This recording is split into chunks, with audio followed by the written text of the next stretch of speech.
All right, let's talk about the stimulus now, and some big news from Nancy Pelosi overnight, who issued a statement and saying, look, we are drawing a red line in the sand now. Tired of this back and forth. We are drawing a red line, and our number is simple: $2.2 trillion. If you can't come to the table with $2.2 trillion, then we're not going anywhere. It's not about money, she says, it's about priorities. And the Republicans, for their part, have not, she says, managed to negotiate beyond their $1 trillion price tag, and Republicans are set to roll out their skinny bill, which is $500 billion, which she says does nothing and goes only so far for the American people and really props up businesses. Liability insurance protection, or liability protection for businesses, PPP, but does very little for states and local governments and does very little for the American people. There's no direct stimulus checks. The list goes on. There's no eviction moratoriums, on and on.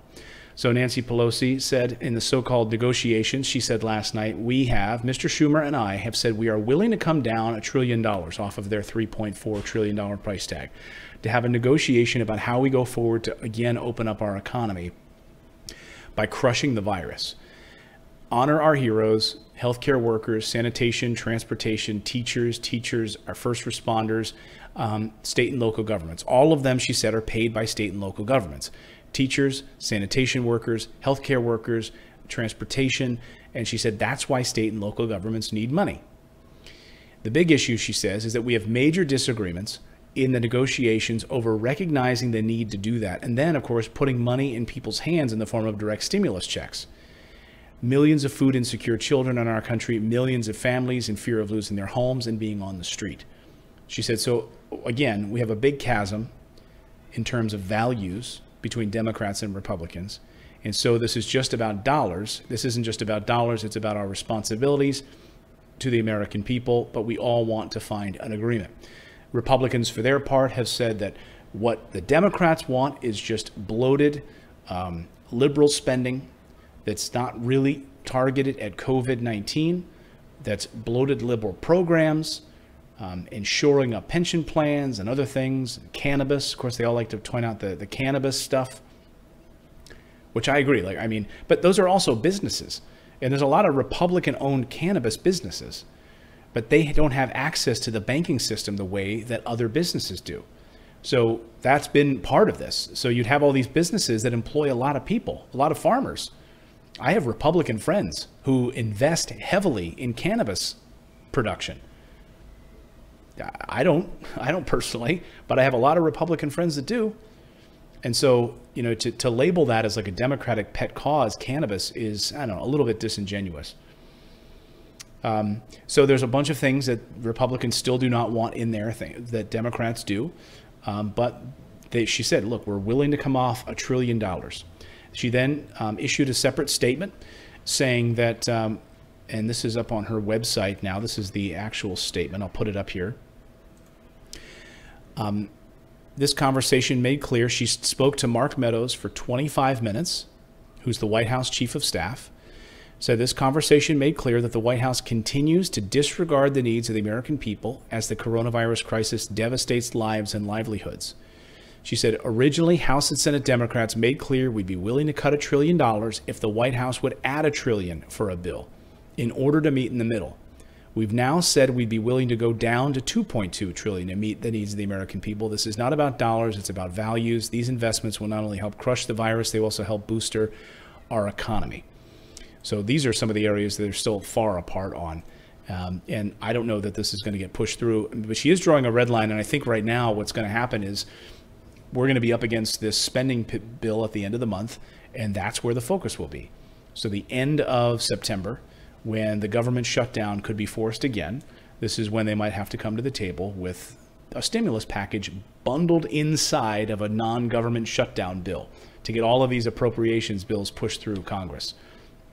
The only way the Democrats might even allow it is if they are able to shove stimulus bills inside of these appropriations bills. I mean, this is how they do it.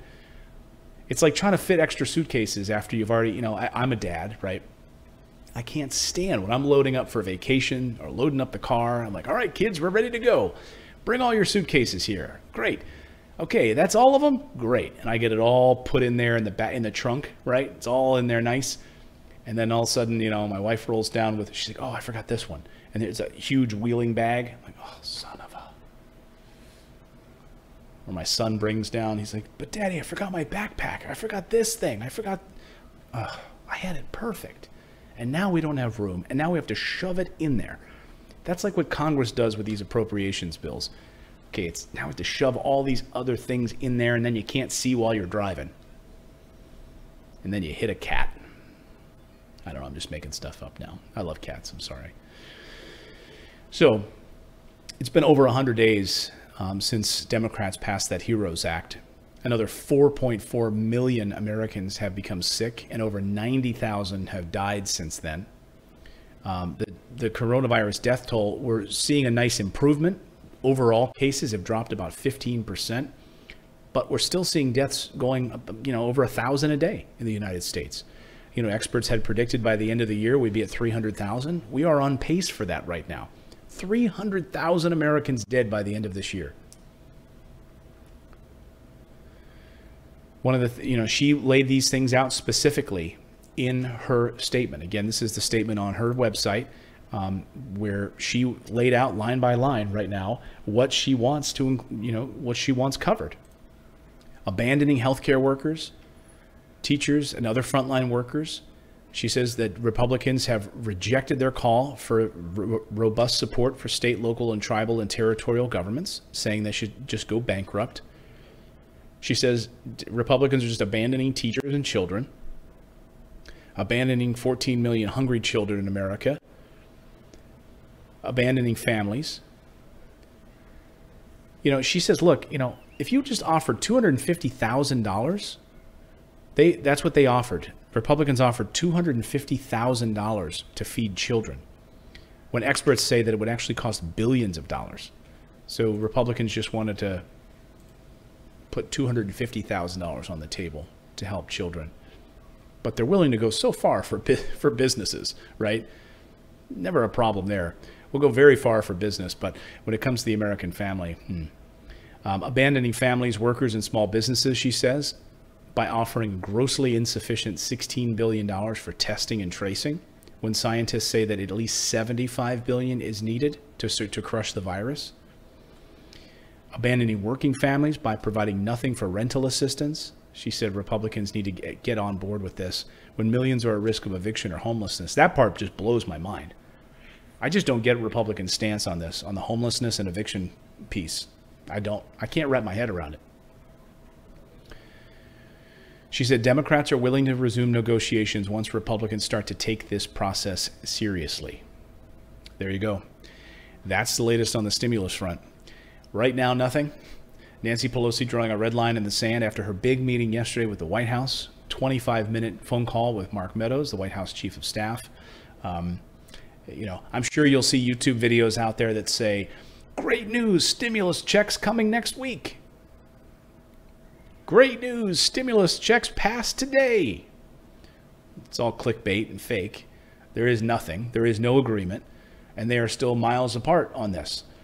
And again, I think that the only time we're actually going to see a stimulus is if some of these big job furloughs like American Airlines and United, coupled with a government shutdown appropriations bill, maybe then and only then we'll get this passed. In the meantime, we had the Federal Reserve passing their big monetary policy yesterday and making changes. So maybe we could see this is the perfect time, Federal Reserve, to step in and do something. You have the opportunity now.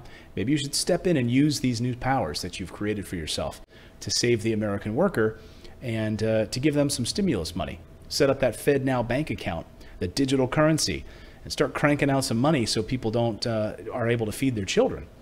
Wouldn't this be great?